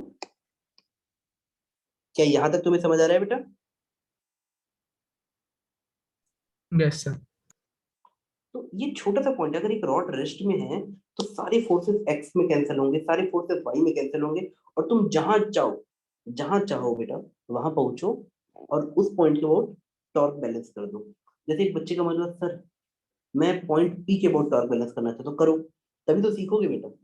एक बच्चा हो सकता है इस पॉइंट के अबाउट करके भी वही आंसर पे पहुंचे, सेंटर के अबाउट, और एक बच्चा पी और क्यू के अबाउट लाके निकले। बेटा अगर ये रॉड रेस्ट पे है तो पॉइंट पी क्यों चुना मैंने, सेंटर क्यों नहीं चुना? क्योंकि देखो बेटा पॉइंट सेंटर से एक फोर्स पास कर रहा है mg, पी से दो फोर्स पास कर रहे हैं फ्रिक्शन और n2, तो वो नहीं आएंगे पिक्चर में। तो टॉर्क अबाउट, हमेशा बेटा ये लाइन याद रखना, हमेशा ये बोलना टॉर्क अबाउट सम पॉइंट, वरना वो मीनिंगलेस जाएगी। टॉर्क अबाउट पी निकालोगे तो देखो बाकी फोर्सेस कौन कौन से हैं। टॉर्क अबाउट पी बोलते ही torque of F2 is zero, torque of N2 is zero. Axis से पास करने वाले फोर्स कभी भी टॉर्क नहीं दे सकते। अब तुम यहाँ पे आके देखो mg का क्या रोल है। mg नीचे लग रही है, और इस पॉइंट से अगर ये लेंथ रेडियस है तो इन दोनों के बीच परपेंडिकुलर डिस्टेंस क्या आएगा बेटा बताओ? कितने बच्चों को परपेंडिकुलर डिस्टेंस मतलब समझ आता है? अगर फोर्स mg ऐसे है और ये दूरी पॉइंट P इधर है, तो ये रेडियस बना, और इस mg लाइन को पीछे बढ़ा दो, ये आएगा परपेंडिकुलर डिस्टेंस। किसी को बात समझ आई कि आर परपेंडिकुलर, फोर्स को पूरा लो और रेडियस को उसके परपेंडिकुलर ले लो। ये बात समझे बेटा? तो तुम मुझे बताओ ये लेंथ तो L/2 होगी, क्योंकि सेंटर ऑफ मास से ये दूरी L/2 होगी, ये वाली, दिस विल बी L/2। तो ये डिस्टेंस कितना आ जाएगा बेटा बताओ? अगर ये 30 डिग्री है तो बेटा ये 60 होगा, यस सर। तो अब ये भी 60 होगा। अगर ये 60 डिग्री है तो हमारा ये जो परपेंडिकुलर फोर्स होगा, वो मतलब ये जो लेंथ होगी आर परपेंडिकुलर, वो कितनी आ जाएगी? L/2 साइन 60 आ जाएगी। फिर आप लोग को ये बात समझ आ रही है ना? अगर मुझे टॉर्क ऑफ mg निकालना है तो मुझे फोर्स mg को पूरा लेना पड़ेगा इनटू परपेंडिकुलर डिस्टेंस, यानी L/2 साइन 60। यहाँ तो कोई दिक्कत बेटा बताओ? बेटा अगर आपको दिक्कत आ रही है तो ठंडे दिमाग से ऐसे सोच लो कि सर क्या हो क्या रहा है। बेटा ये हो रहा है कि मुझे इस पॉइंट के अबाउट इस फोर्स का टॉर्क लेना है, ये तो mg है, तो mg को अपने दिमाग में एक्सटेंडेड लाइन बना दो, बना दो, और इस पॉइंट P से परपेंडिकुलर दूरी R परपेंडिकुलर ड्रॉप कर दो। अब टॉर्क तुम्हारे लिए बच्चों वाली चीज हो गई, R perpendicular into mg into R perpendicular. अब तुमको क्वेश्चन में ये 30 दिया है, तो बेटा ये 60 होगा, ये भी 60 होगा, और अगर ये L/2 है तो ये चीज आ जाएगी तुम्हारी R मतलब L/2 साइन 60। तो मेरा answer torque of mg will be mg into L/2 sine 60। अच्छा बेटे तुम लोग को पिछले फिगर से ये समझ आ रहा है कि अगर मैं पॉइंट P के अबाउट टॉर्क निकालूंगा तो मुझे ये सब अपने दिमाग में करना पड़ेगा कि mg का टॉर्क ऐसा होगा, देख पा रहे हो? n1 का टॉर्क कैसा होगा ये बताओ? n1 का टॉर्क कैसा होगा, और फ्रिक्शन का टॉर्क कैसा होगा बेटा? इस पॉइंट के बाद फ्रिक्शन का भी टॉर्क ऐसे होगा। देख लो, सोच लो, चाहो तो इस अगले वाले डायग्राम को फिर से देख लो। ये फ्रिक्शन है, फ्रिक्शन n1 mg, mg इस पॉइंट पे खड़े होके सोचो, फ्रिक्शन और mg घुमाना चाहेंगे ऐसे, और n1 उसको बैलेंस करना चाहेगा। क्या तुमको ये समझ आया कि जब तुम torque equilibrium about point P निकालोगे तो torque due to n1 must cancel torque due to mg plus torque due to F1? क्या यहाँ तक तुम लोग साथ में हो बेटा?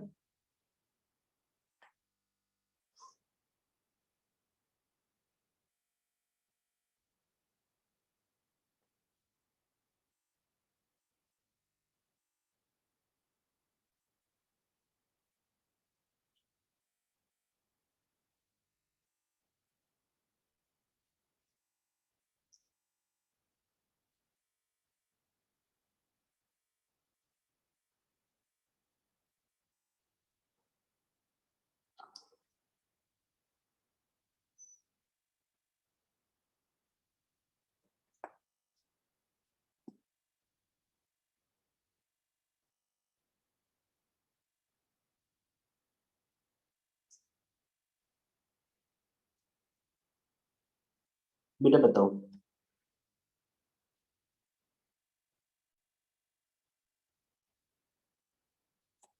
यहाँ तक साथ में हो बेटा? Yes sir. अब अगर हम लोग देखो, हर एक को पहले बारी बारी निकाल लो, पेशेंस रखो। जैसे तुमने mg को निकाला, उसी तरह से f1 को भी निकालो।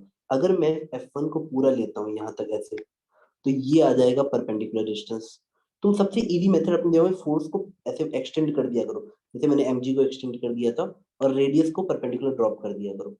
तो अब बताओ, टोटल लेंथ l है और ये एंगल 30 डिग्री है, तो ये वाली लेंथ कितनी, r परपेंडिकुलर कितनी आ जाएगी इस केस में for f1? f1 into r perpendicular will be l sin 30, दिख रहा है?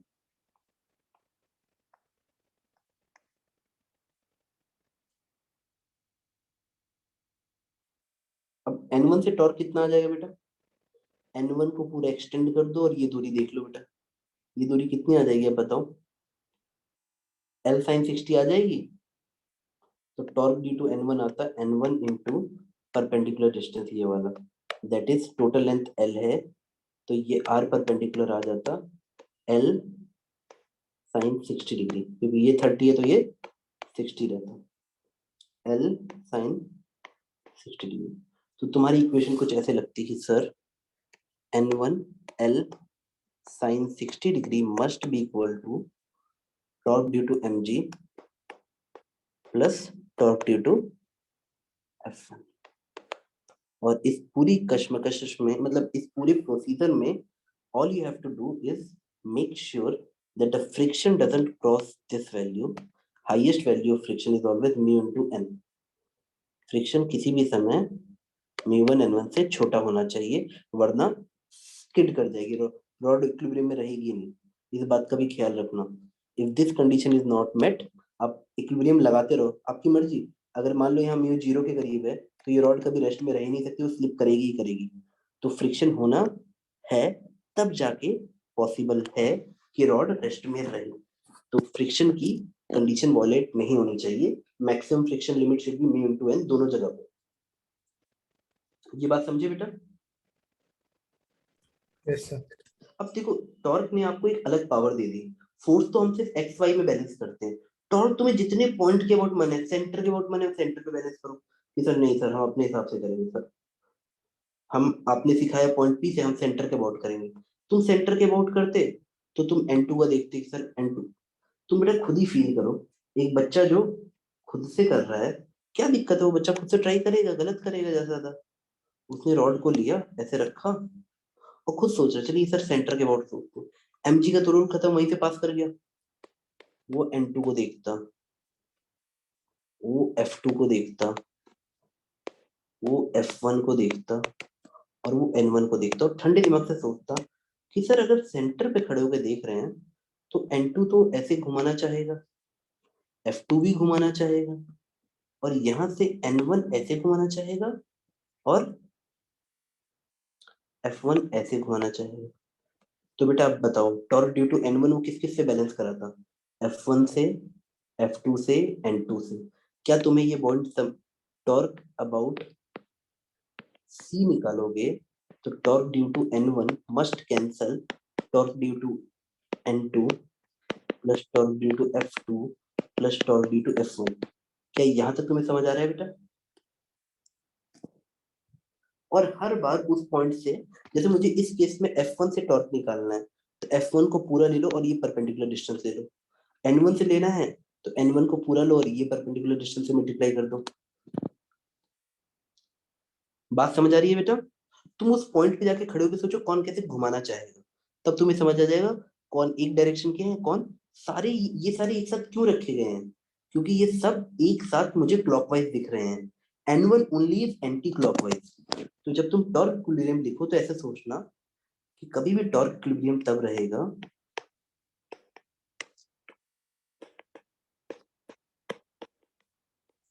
जब anti clockwise will be equal to clockwise, torquewise. और ऐसे ही तुम पॉइंट क्यू के अबाउट भी निकाल सकते थे, और तब तक करो जब तक तुम्हारा आंसर ना आ जाए जो पूछा गया है। उतने ही अननोन आएंगे और इक्वेशन हमारे पास अब ज्यादा आ चुके हैं, हमारा आंसर आ ही जाएगा। बेटा यहाँ तक समझ आया तुम्हें? नेक्स्ट पे चले।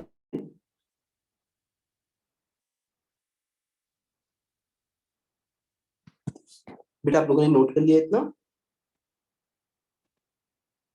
देखो बेटा यस एग्जाम में जब यही क्वेश्चन आएगा तो म्यू की वैल्यू देगा और आपसे निकलवाएगा, पर ये लेंथी क्वेश्चन है इसलिए बहुत छोटा सा बना देते हैं इसको एग्जाम में। एग्जाम में इसको छोटा बनाने की ट्रिक्स होती है। वो आगे चल के जैसे इसी टॉपिक से एक नया टॉपिक निकल जाएगा टॉपलिंग, जो हम थोड़ा आगे पढ़ेंगे। जब तक तुम्हें ये सब नहीं समझ आएंगे आगे वाले नहीं समझ आएंगे।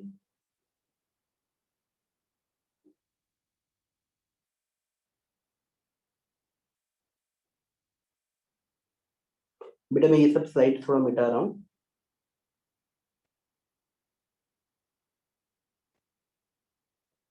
थोड़ा सा इसको मिटा रहा हूँ बेटा। चलो हम आगे बढ़ते हैं और क्वेश्चन देखते हैं बेटा। देखो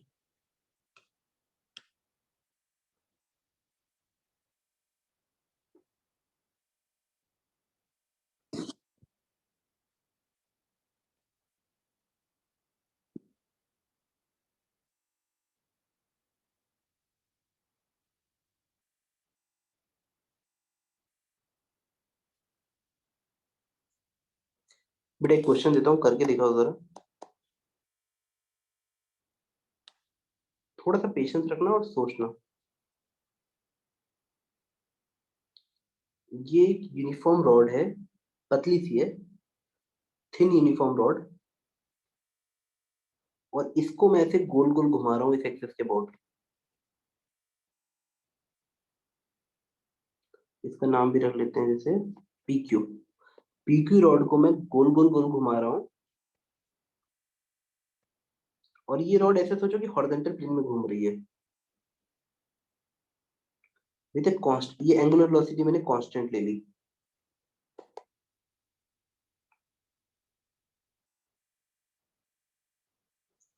अब यहाँ पे एक छोटा सा कीड़ा है जो पी पॉइंट से स्टार्ट करता है, और रॉड के रिस्पेक्ट में पी से क्यू जाना है उसको। Small insect, small insect crawling, crawling मतलब बेटा रेंगना, crawling from point P to Q with constant speed, constant speed, with constant speed towards q,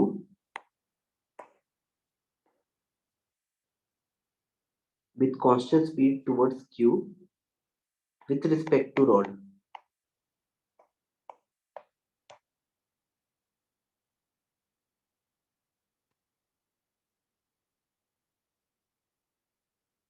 बेटा ये क्वेश्चन यहां तक समझ आ गया?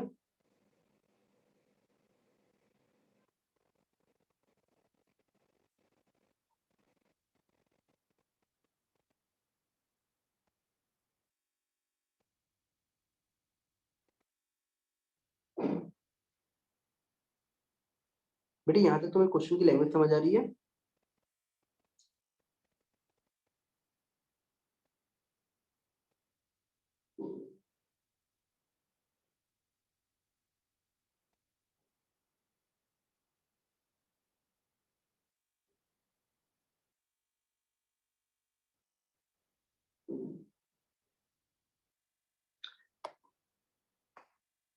बेटा जब ये सेंटर पे पहुंचेगा,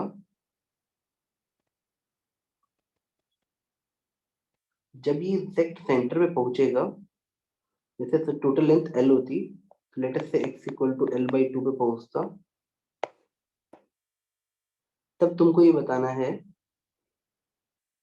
कि इंसेक्ट कितना फ्रिक्शन झेल रहा होगा या कितना फ्रिक्शन की रिक्वायरमेंट होगी जब इंसेक्ट यहाँ पहुंचेगा। फ्रिक्शन एक्टिंग,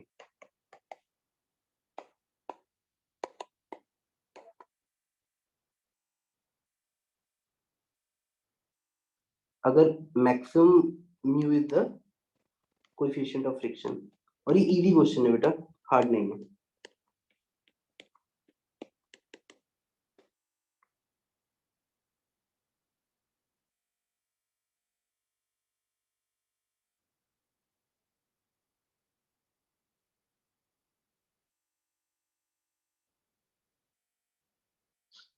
इतना नोट किया बेटा?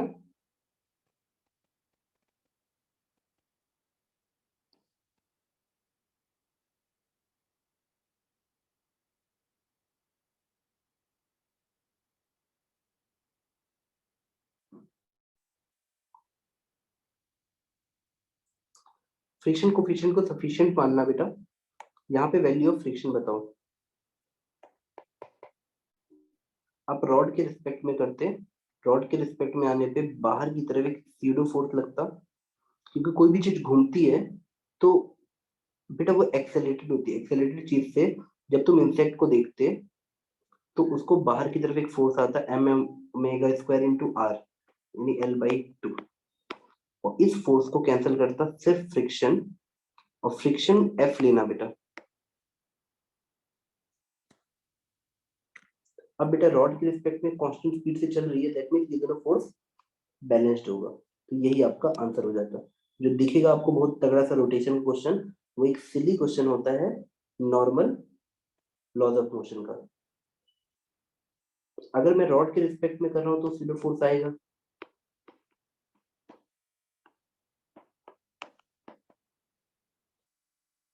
बेटा मेरी बात समझ गए? नेक्स्ट क्वेश्चन पे आए।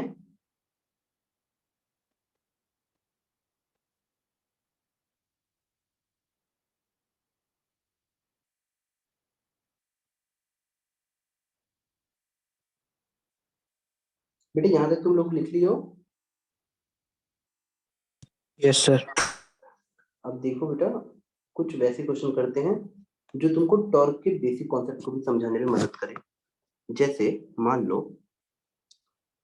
इस तरह से क्वेश्चन भी करो कुछ, कि मान लो एक डिस्क को मैंने यहाँ पाइवट कर दिया। मेरी बात ध्यान से सुनना। और मैंने तुमको बोला है कि इसका रेडियस 3 है और यहाँ ये पाइवटेड है, इस पॉइंट के ऊपर बंधी हुई है, और एक एक्सटर्नल फोर्स लग रहा है 10 न्यूटन का। इस तरीके से जैसे टेंजेंशियल फोर्स दे रहे हो, F इक्वल टू 10 न्यूटन का। अगर ये डिस्क मास 2 kg की है और रेडियस 3 मीटर है, तो तुम इसका एंगुलर एक्सेलरेशन निकाल के दो eight angular acceleration at t equal to 2 second and omega at t equal to 2 second। बेटा ये दोनों क्वेश्चन करके दिखाओ, करो। आपको एक सिंबल डिस्क दिया है, फोर्स दिया उस पर टेंजेंशियल 10 न्यूटन का लग रहा है। आप मुझे इस डिस्क की angular velocity at t equal to 2 second और angular acceleration at t equal to 2 second निकाल के दिखाओ। मतलब आपको जैसे लॉज ऑफ मोशन में F इक्वल टू एम में से काइनेमेटिक्स तक पहुंचते थे, उसी तरह से torque equal to I alpha से आप बेसिक एंगुलर काइनेमेटिक्स तक जाओ, जिसमें आप ओमेगा अल्फा ये सब निकालते थे, जो सर्कुलर मोशन में हमने पढ़ा था।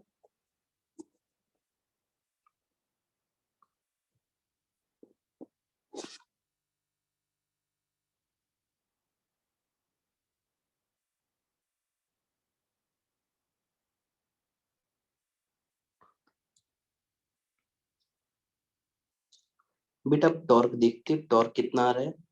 आप बोलते सर टॉर्क आता है फोर्स इंटू परपेंडिकुलर डिस्टेंस, यानी टॉर्क हो जाता 10 इंटू 3, और यही होता आई अल्फा। अगर डिस्क दिया है तो आई की वैल्यू होती mr² by 2 I alpha. Alpha आपका हो जाता 30/mr²/2। तो 2 ऊपर चला गया, नीचे mr² रहा। m की वैल्यू 2 दे रखी है, r², r3 है तो 9 हो गया। तो एंगुलर एक्सेलरेशन कितना आ गया, यानी इस चीज का अल्फा आपने निकाल लिया।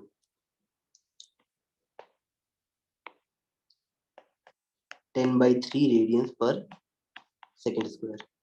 अब तुमको अगर डिस्क t इक्वल टू 0 पे रेस्ट पे दी होती तो तुम बोलते सर अगर मेरा अल्फा आ गया है तो मैं एंगुलर स्पीड निकाल सकता हूँ विथ फॉर्मूला।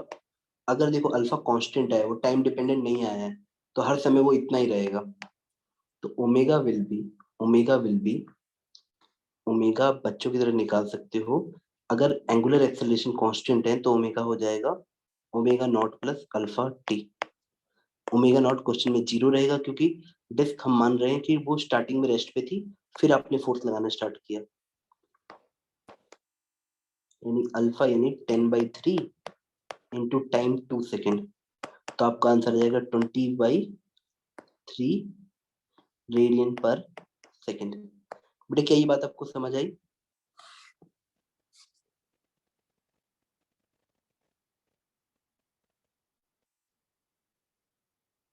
बेटा क्या ये थोड़ा थोड़ा समझ आ रहा है आपको?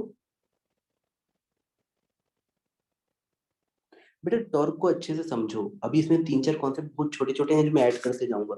इस क्वेश्चन का पर्पस था कि तुम टॉर्क से काइनेमेटिक्स तक वापस जाओ, मतलब टॉर्क से अल्फा निकालो, और एक बार अल्फा पहुंच गए तो एंगुलर या सर्कुलर काइनेमेटिक्स आपको वापस क्वेश्चन कर सकते हो। इसीलिए हम रोटेशन को समरी कहते हैं पूरे मैकेनिक्स की। बेटा नेक्स्ट क्वेश्चन पे आए, नोट किया?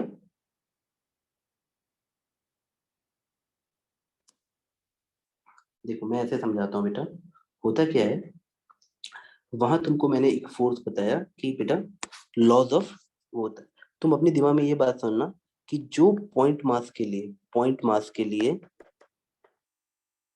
हम F equal to m a करते थे, या जो लीनियर इक्वेशंस लगाते थे, अगर कोई बॉडी फिक्स है सर्कल में, मतलब प्योर रोटेशन बोल लो, प्योर रोटेशन के समय हमें वही एनालॉजी यूज करनी पड़ेगी, मतलब यहाँ पे फोर्स है, यहाँ टॉर्क आ जाएगा, सब कुछ सेम चलेगा। तो उसी लॉजिक पे तुम यहाँ पे, मुझे अगर मान लो प्योर रोटेशन हो रही है, प्योर रोटेशन, तो तुम मुझे बताओ, जैसे तुम एक ब्लॉक के लिए कैसे लिखते थे, एक सिंगल ब्लॉक है, तब तुम ऐसे बोलते sir, change in kinetic energy half m v f square minus half m v initial square equal to work done by all the forces. क्या ये तुमको याद है बेटा? पॉइंट ब्लॉक के लिए जब हम लीनियर मोशन पढ़ रहे थे, पॉइंट मास के लिए हम ऐसे करते थे।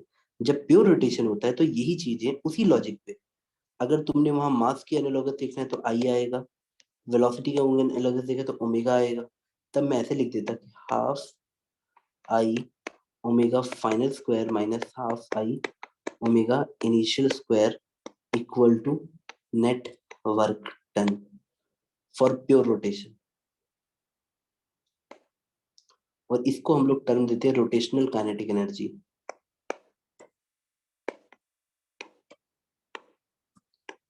और कमाल की बात है, ये भगवान नहीं देता है, ये इसी फॉर्मूले से आती है, हाफ एम बी स्क्वायर से। हम बहुत सारी चीजें ऐसे कर सकते हैं जिसमें तुम 10 सेकंड दो, तुम्हें डेरिवेशन करा दो या फीलिंग समझा दो। ये नोट किया बेटा इतना? इस पॉइंट में मैं तुम्हें समझाना क्या चाह रहा हूँ बेटा, हमारी पूरी एनालॉजी है, जैसे फॉर एग्जांपल जब तुम फोर्स को ऐसे याद करते हो कि force dot d x equal to d W, तो मैं अब चाहता हूँ कि तुम्हारे पास ये भी भाषा है कि सर, तो प्योर रोटेशन के लिए मैं यही चीज कैसे बोलूंगा, फोर्स का पड़ोसी आएगा टॉर्क, एक्स का पड़ोसी आएगा theta, torque dot d theta equal to work done in pure rotation. क्या तुमने ये समझा बेटा? इसको नोट करो, इससे बहुत सारी चीजें हम डिराइव करेंगे बेटा।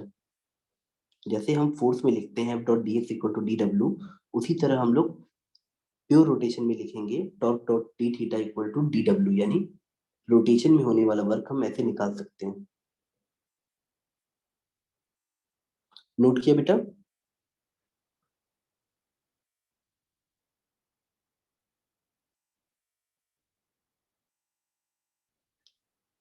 अब एक बच्चे के मन में बात आती है, सर तो हमने जो ये हाफ एम बी स्क्वायर पढ़ा था ये गलत था क्या, कि रोटेशन में अगर एक बॉडी घूम रही है किसी, ये फिक्स पॉइंट है, पाइवट है मान लो, इसके अबाउट एक बॉडी घूम रही है, तो सर आप उसकी kinetic energy half I omega square क्यों दोगे? ऐसा क्या है, क्या ये अलग है और क्या ये अलग है, क्या दोनों अलग अलग काइनेटिक एनर्जी है? तो क्या काइनेटिक एनर्जी रोटेशन में अलग हो जाती है? आओ सोचते हैं। बेटा पहले ये नोट कर लिया आपने, ये वाली चीज? बेटा बिल्कुल प्योर एनालॉजी लगाना, अगर मेरे को पावर निकालनी होती तो मैं एफ डॉट वी करता हूँ ना, D x by D T, तो जब इस तरफ डी थी थीटा बाई डी टी करूंगा, तो torque diet omega will become power. एक टॉर्क कितना पावर देता है आप ऐसे निकालोगे, पावर गिवन बाई टॉर्क।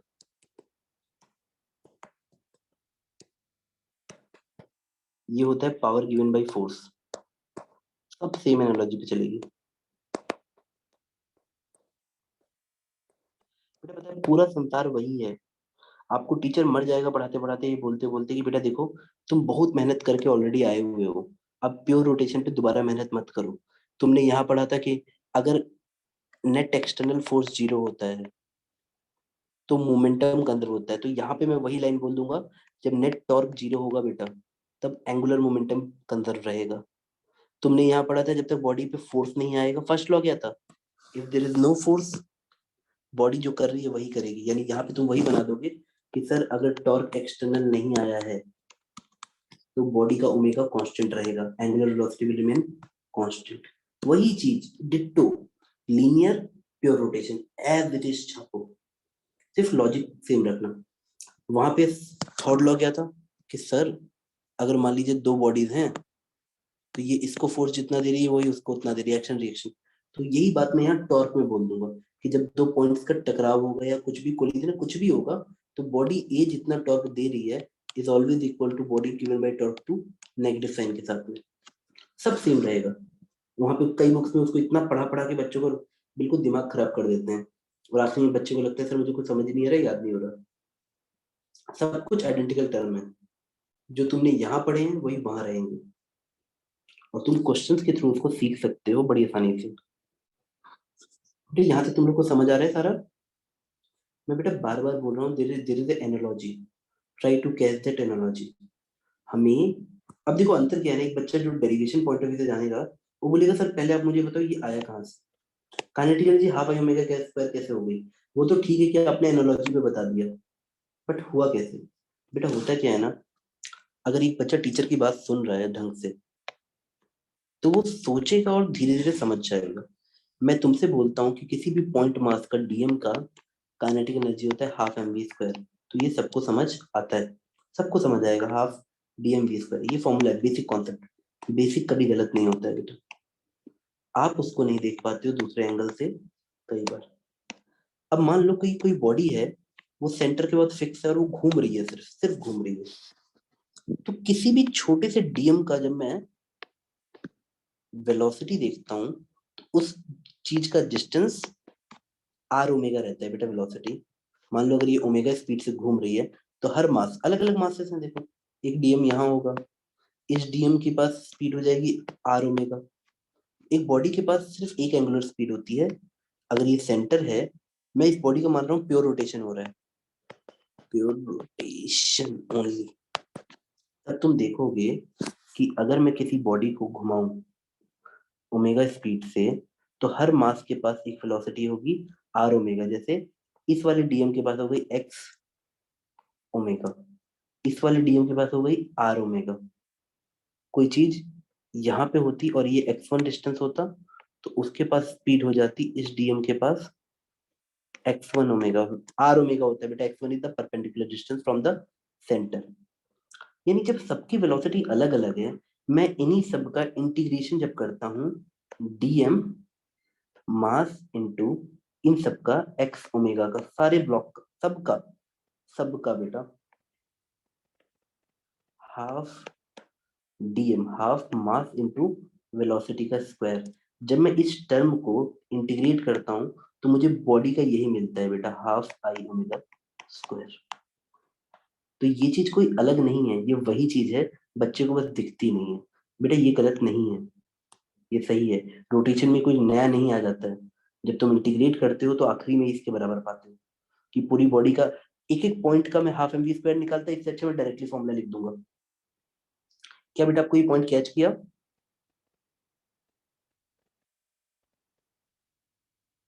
थोड़ा सा कैच किया बेटा। बेटा हर पॉइंट किसी भी चीज की टोटल काइनेटिक एनर्जी हम कैसे निकालते हैं, हर पॉइंट का मास का हाफ एम वी स्क्वायर करके ना। तो यहाँ पे हाफ एम, हर पॉइंट का वी अलग अलग है, जब मैं फुल्ली इंटीग्रेट करके निकालता हूँ आपका आखिरी में आंसर इतना आता है। क्या तुमको बात समझ आई बेटा। अब देखो एक काम करो बस आखिरी या अभी बेटा 5 मिनट और मैं ले रहा हूँ। अगर कोई चीज है जो ओमेगा से घूम भी रही है और इसके सेंटर की, बेटा ऐसे सोचो कोई डिस्क है आपने रोल करा दिया है, या कोई सॉलिड स्फीयर आपने रोल करा दिया है और इसके पास सेंटर ऑफ मास के पास भी वेलोसिटी है VCOM। अब तुम जब किसी भी पॉइंट को देखते हो, किसी भी पॉइंट P को Q को, चलो मान लो मैं यहाँ दिखाता हूँ तुमको, चलो यहाँ मैंने P मान लिया, तो इस पॉइंट की जब वेलोसिटी लिखोगे ना, काइनेटिक एनर्जी का फॉर्मूला क्या होगा? काइनेटिक एनर्जी का फॉर्मूला होगा इस पॉइंट P के लिए सर हाफ mv में m, मास इसका dm मान लेते हैं, v square velocity point with respect to earth का स्क्वायर, ये होगा इसकी काइनेटिक एनर्जी का फॉर्मूला इस पॉइंट P। लेकिन तुमको तो बचपन से सिखाया गया कि velocity of point P with respect to earth कैसे निकालते हैं, velocity of point P with respect to centre plus velocity of centre with respect to earth. अब ठंडे दिमाग से सोचो, पॉइंट P यहां जाके पुट होगा, सही बात है। Point P with respect to centre, centre पे खड़े होके कभी भी देखने पे स्पीड हमेशा r ओमेगा दिखती है, r ओमेगा, वहां का r होना चाहिए, यहाँ पे रहते तो ये x ओमेगा दिखता, आउटर मोस्ट पॉइंट है इसलिए मैंने r ओमेगा लिख दिया इस तरफ, यानी ये हो जाता r ओमेगा वेक्टर की तरह लेना बेटा, क्योंकि डायरेक्शन यहाँ जा रहा है, r ओमेगा वेक्टर। और C क्या है? Centre with respect to earth, तो क्वेश्चन में दिया गया है VCOM, यानी एक्चुअली में जब मैं VPE लेता हूं तो इसमें दो कंपोनेंट होते हैं, एक r ओमेगा वेक्टर प्लस एक velocity of centre of mass vector. तो किसी भी जो बॉडी घूम भी रही है और आगे बढ़ रही है, यानी जो ट्रांसलेशन भी कर रही है और रोटेशन भी कर रही है, कंबाइंड वाली बॉडीज के लिए, फॉर कंबाइंड बॉडीज हमको अलग से पढ़ना है बेटा पूरा। फॉर कंबाइंड मतलब कंबाइंड बॉडी मतलब बॉडी एक ही है जो कंबाइंड मोशन कर रही है, ट्रांसलेशन प्लस रोटेशन। कंबाइंड वाले के लिए आपको किसी भी गिवन पॉइंट की वेलोसिटी ऐसे मिलेगी। अब तुम बताओ, जब मैं इसको इंटीग्रेट करूंगा तो इसके अंदर दो टर्म आ गए, एक r ओमेगा और एक VCOM। तो देखो कुछ बच्चे ऐसे समझाता हूँ मैं, बच्चों को ऐसे समझा सकता हूँ कि बेटा ऐसा समझो कि बॉडी अपनी जगह पे घूम रही है और ऐसा समझो कि इसका सेंटर ऑफ मास चल रहा है, तो सेंटर ऑफ मास की काइनेटिक एनर्जी आ गई हाफ m VCOM का स्क्वायर, बच्चे बोलते हैं हाँ सर अच्छा है, और ये मानो कि वो घूम भी रही है तो हाफ I ओमेगा स्क्वायर, तो बच्चे बोलते हैं सर समझ आ गया, टोटल एनर्जी इतनी होती है। लेकिन बेटा एक समझदार बच्चा सोचेगा कि डेरिवेशन कैसे हुआ, जब मैं point P with respect to earth को यहाँ पुट करूंगा तो दो कंपोनेंट है, अब मैं जब दोनों को इंटीग्रेट करता हूँ एक बन जाता है तुम्हारा हाफ mv COM का स्क्वायर और एक बन जाता है तुम्हारा हाफ I ओमेगा स्क्वायर। क्या आपको बात समझ आई? अभी भी फॉर्मूला वही है, for every point this is the formula half mv square, but जब हम लोग पूरे एक कंबाइंड रोटेशन वाली बॉडी का निकालते हैं तो हमको उसमें दो टर्म आ जाते हैं और आसानी हो जाती है। मेरी बात समझ गए बेटा? वरना खुद ही सोचो ना, ये तो सिर्फ वेलोसिटी ऑफ सेंटर ऑफ मास है, तब ऐसे क्यों ले रहे हैं? बेटा ये चीज क्लियर हुई, समझ आया थोड़ा सा? अगली क्लास में मैं टॉर्क के कुछ क्वेश्चन कराऊंगा और वेलोसिटी ऑफ सेंटर ऑफ मतलब वेलोसिटी ऑफ पॉइंट्स कराऊंगा इस पे रोटेशन में। ठीक है बेटा, ये अच्छे क्वेश्चन बनाता है। ठीक है, मैं क्लास बंद करूं बेटा? नोट कर लिया? Yes, sir. बेटा लास्ट पेज की यही समरी थी, how we get this kinetic energy formula half I omega square. अगर तुमसे कोई रोटेशनल की काइनेटिक एनर्जी पूछे तो आपको बुक्स में ऐसे मिल जाएगा, पर बच्चा ये सोच ही नहीं पाता कि आता कैसे है, वो रट लेता है, बोलता है चलो ठीक है सर रट ही लेते हैं, क्या दिक्कत है। उसके मन में एक बार ये ख्याल नहीं आता कि रियल फॉर्मूला तो यही होना चाहिए हाफ mv स्क्वायर, दोनों सेम ही है बेटा, कोई अंतर नहीं है। तुम पॉइंट हर मास का निकालोगे तो यहाँ तक पहुंच जाओगे।